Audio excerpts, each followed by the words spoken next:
Hi, welcome. My name is Dale McCluskey, and on this video, as part of the board and training process with Puddles and Bella, you're going to see me again performing a socialization exercise, again with Polly as a helper, but this time I'm going to be bringing both of them out together. Okay, so to set this kind of emotion in terms of having Polly come out free and start to roam around with me interacting with both Puddles and Bella. And so you're going to see me just kind of hanging out. I'm going to be advocating having both of them settle down out here in the down position. Because I can understand, everything's about beginning to build or rebuild bridges. Okay, it's all about everything being a controlled exercise, keeping it safe for everybody. And here's the thing, is that I absolutely have no worries that they're going to do anything outside of being unpredictable, okay? Because understand, everything's about a sequence. Everything is about just like paint by numbers through the whole process. This is again why I'm putting out videos. I'm showing exactly every day to day how things line up. And understand, there's all sorts of different scenarios that you can do in this type of thing. So the big thing when you do in training is understand it's all about the relationship in and through the individual, okay? Through the dog owner, how this process transfers over to them, and at the same time covering off on the big items, big ticket items, so to speak. So big ticket items will be identifying certain things that are specific to the dog's investing more control over, such as you saw the videos on the food exercise. I focused in on that. See the videos on the socialization part of it. But again, everything plays off of the basic method. Okay, the integrity of that, you see how I'm interacting with, so everything defaults back to that. This becomes a normal way of how you interact with your dogs, and then you start to go through your checklist, so to speak, in terms of individual big ticket items that will cover off. So once you hit those big ticket items, and there's a few, then what happens is you don't have to hit every little thing. Okay, what happens is after you hit the kind of the big ticket items, then as the perceptions of the dog begin to change, and they begin to, again, everything branches off through you that way, then other things just change also. It doesn't mean that you have to go after 200 different things. It means you're going to go after the big stuff.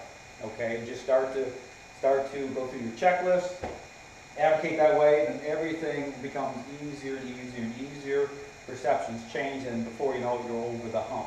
Okay, so here again, I'm going to bring both dogs out because again, it's understanding how they connect through each other.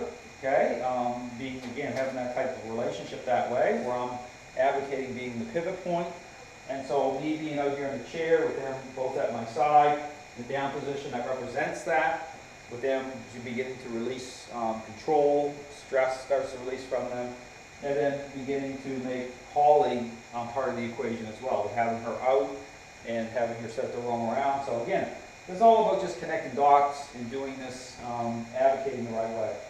So I'm going to bring them both out together, and I'm going to sit down and I'm going to start to build on rebuilding the bridges here.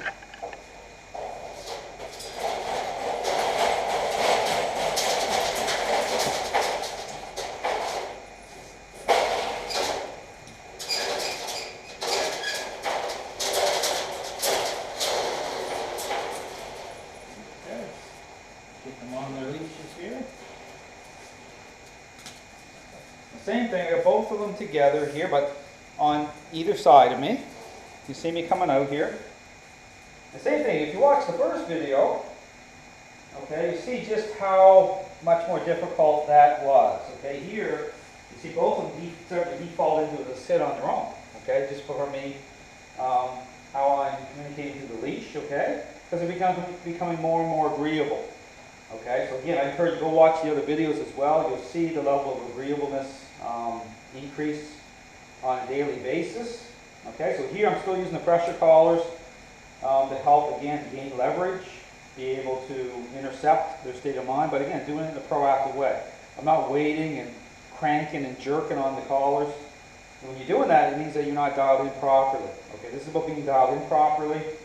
So I'm going to start to move with them. So I'm going to start moving kind of around a little bit first. So I'm just going to take my time here. I'm going to stop a little faster. They both defaulted into the sit position, which is fantastic. Again, multitasking here. So I'm staying focused on them. I'm kind of shifting my focus a little bit as I move. Same thing, want them to go back into the sit. Doing great, they're looking on me, their eyes are kind of like on me. Same thing, I move. This way she goes, stop soon, just like this. This is all the control, just taking your time. You know, I'm not going too fast here. Get close to Polly. So knowing that Bella is closer, I can tap release or nudge here if needed. So nudging just represents intercepting her state of mind. Once you know dogs have control issues. And she's very responsive. She's, you know, very much in agreement with this. Barely having to do much of anything here. Okay, this is almost like I call it like rough, you know, smoothing off the rough edges. Just like taking a little bit of sandpaper, we're just smoothing off her state of mind. And notice here, Bella's here, her head's turned a little. I'm just nudging just a little bit, okay. And she's, you know, she's caring less and less about Polly, or about Puddles, or the other way around. This is all about, again, picture fading in, me fading in, just like a parent fading in, parental influence. So same thing. So I'm moving here again, move beyond Polly, same thing. Again, when you're using these type of collars, you just, again, you just, how you use them. I'm going to do down with both of them. Down.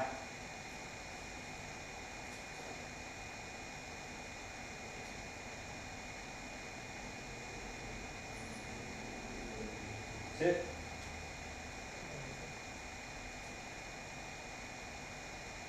Now even agreeableness too, when you're coming up through from the sit position, you're applying some influence. You know, one something to look for is how their legs move, okay? You want, you know, their mind will begin to become more receptive to influence through these interactions. And you'll see that they start, the mindset, instead of like locking down, their legs will start to move. That's what you want.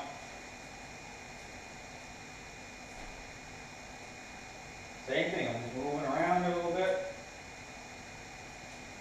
Now this type of exercise too, if I'm doing this, I'm going to sit down in a second. Because you can picture the same thing, it's just a, you know, it's a type of a de-stressing exercise. I'm going to get them set up here and then bring both dogs around. And Puddles around here. Down. Down.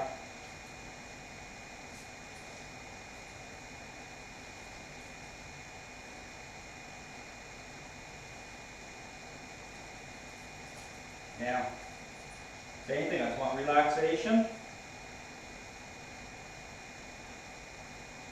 Puddles, you notice here, she really wants to get up. She used to be in hell a lot, so she wants to jump up in my arms. That ain't going to happen. Because that represents a pathway to problems, to control. Right here, what we want, I want them just both to relax here at my feet. Calm down. See how much she wants to get up? Just keep intercepting that. Keep advocating her to stay in the down position. I want them to relax. See, she wants to engage with people petting her or doing stuff like that. That's not good because, again, emotion, control, relationship. Okay, this is like a parent saying, you know, I love you to death, but don't be fooled. You know, the don't be fooled part doesn't mean abuse or anything like that. It means being a parent, parental influence, boundaries and limits, and advocating properly. Okay, giving the dogs comfort the right way. And those here, just loose leash. Bella's calming down here. She's a little bit more. Didn't want to go into the down too much rate that you got here because the same thing. You know, this is asking quite a bit. You know, because what I'm asking both dogs to do is just to be here as followers, not to pay attention to Polly. She's over there hanging out. She's relaxing too. Because here's the thing is that, and you'll see it in dogs. When dogs can sense when things are not under control. Okay, if you have a dog out here as a helper, and they might even be, you know, fairly calm. Say Polly's going to sleep in the crate. Might be fairly calm, but you'll see them get very agitated when because they'll sense that the dogs you're working with, that there's a potential that things can get out of control. Understand that nature, it's all connected that way. So, you know, you'll see a reaction of the dog, and they're trying to take preemptive measures to get away from this. Okay, so you see even the relaxation or how relax, say your helper dog is, as to, whether things are actually in control, or maybe you think they are and they're really not. Because this is the thing about the system. I'm interacting in a very specific way, which reveals the truth at the very beginning. Traits change every step of the way. And you see both dogs, and you see Bella now just starting to lay her head down. This is all I want. I just want relaxation. This is a great picture of change for both dogs, just to hang out, take it easy. But I have them on leashes right now, because again, this is about me being able to communicate with them still, being able to intercept their state of mind, and again, just getting them to relax. So with Puddles, there's Polly laying down too. With Puddles, her eating behavior is getting more normalized. She was stressed out before, feeling bullied from Bella. So feeding them separately, but not too far apart. I have, you saw the video, you see the video of me feeding Puddles. I'm feeding her near me, and Bella's eating her food in the crate, but she's getting more, calm. At first she didn't want to eat because she did that little switch between if I can't have full control, including thinking I can control her food, it throws her off. It's like I don't, she starts rejecting the food for a little while. It wasn't too long. But now her eating patterns are starting to pick up, and Bella's eating, Puddles is eating good, and because everything's normalizing. It's all about taking stress off the dogs. But again, having to advocate this way is just like, you're starting to really, she's stretching out, just getting them to relax. It's just like de-stressing the dog. And she looks like she's on a cruise ship right now. But it's the same thing. This is the picture, all right? So this, again, I'm just saying the method is what does that. Leashes, bare bones in the sense of just stripping it right down to a basic level, but being dialed in. I can't stress that enough. Is that being dialed in a proactive way?